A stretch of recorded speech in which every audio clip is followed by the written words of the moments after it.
There was a time, not too long ago, when life moved at a different pace. It wasn't slower in the way people like to romanticize, but it was steadier, more contained. The day had a beginning and an end, and somewhere in between, people knew when to stop.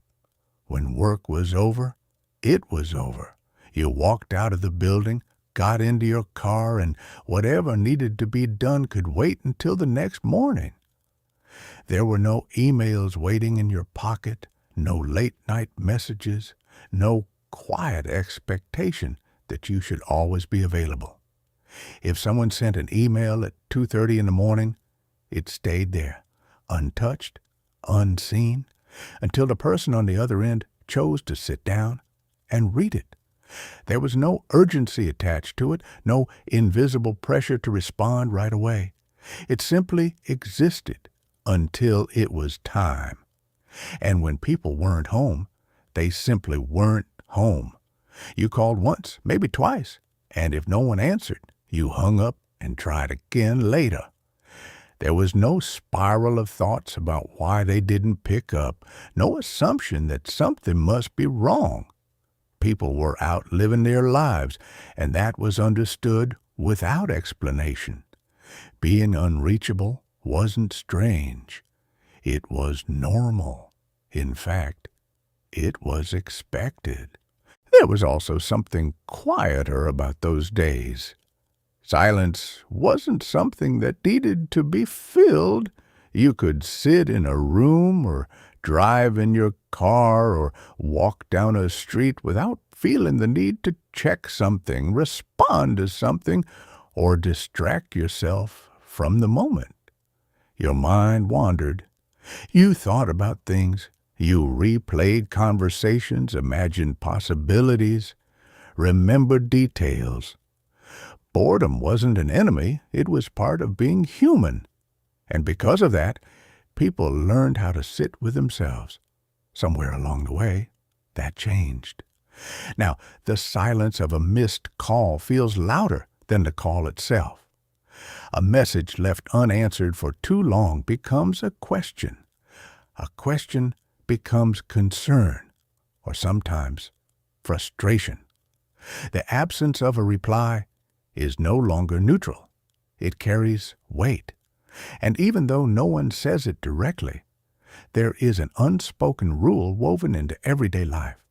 You are supposed to be reachable, always.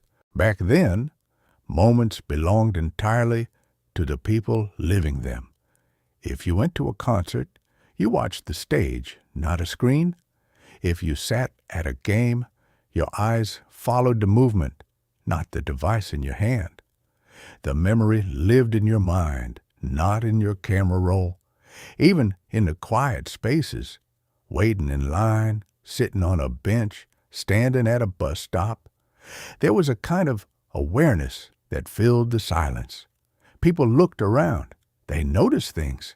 They made eye contact. Sometimes, without planning to, they spoke to each other. Not because they had to, but because there was nothing else competing for their attention. Now, those same moments are filled differently. Heads tilt downward. Fingers move.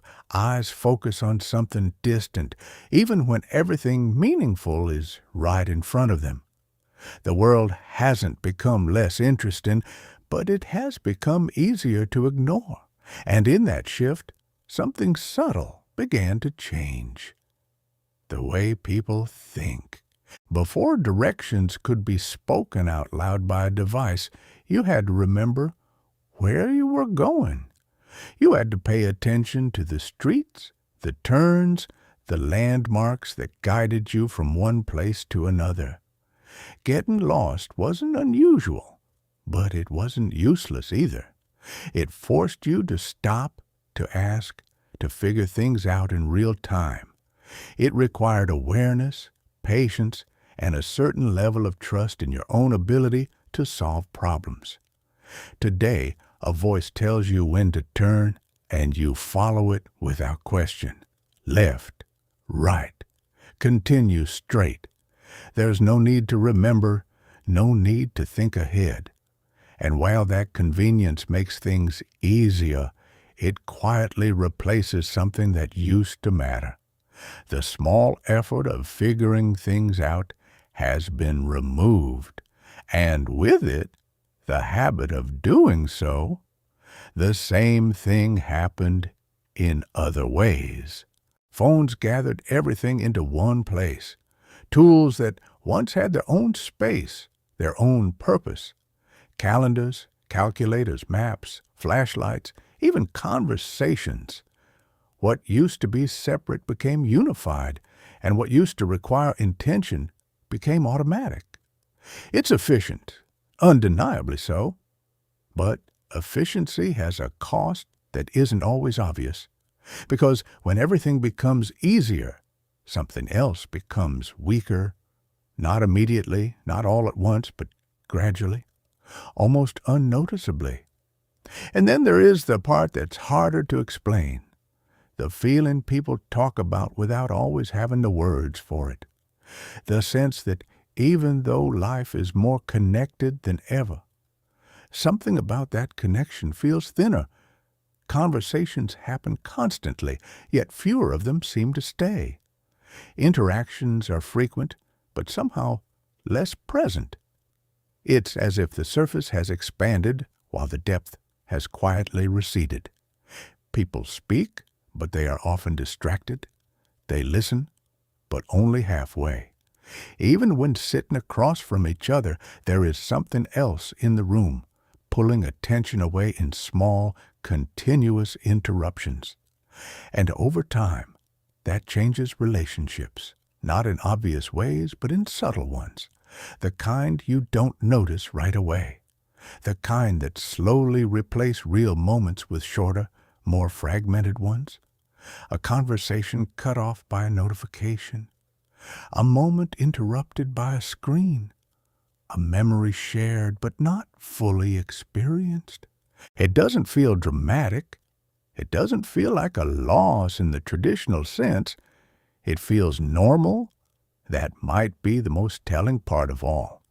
Because when something changes slowly enough, it stops feeling like change. It becomes the way things are. And in that new normal, there are other shifts that follow. The constant flow of information, the endless stream of notifications, the quiet competition for attention that never fully turns off. It creates a kind of restlessness, a sense of always being occupied without necessarily being fulfilled. There is always something to check, something to respond to, something waiting just beyond the current moment. And so the moment itself becomes easier to leave. Life before cell phones wasn't perfect. It had its inconveniences, its frustrations, its limitations, but it also had boundaries, clear lines between work and home, between connection and solitude, between being available and being left alone. Those lines have faded, not because anyone chose to erase them all at once, but because they were gradually replaced by something more convenient, more immediate, more efficient. And in that exchange, something quieter was given up, something that didn't seem essential at the time. Maybe it wasn't lost in a single moment. Maybe it was traded, piece by piece, one small convenience at a time. Maybe life wasn't perfect back then, but it was quieter, more human. And maybe the question isn't whether life was better, but whether we've lost something we never meant to give up.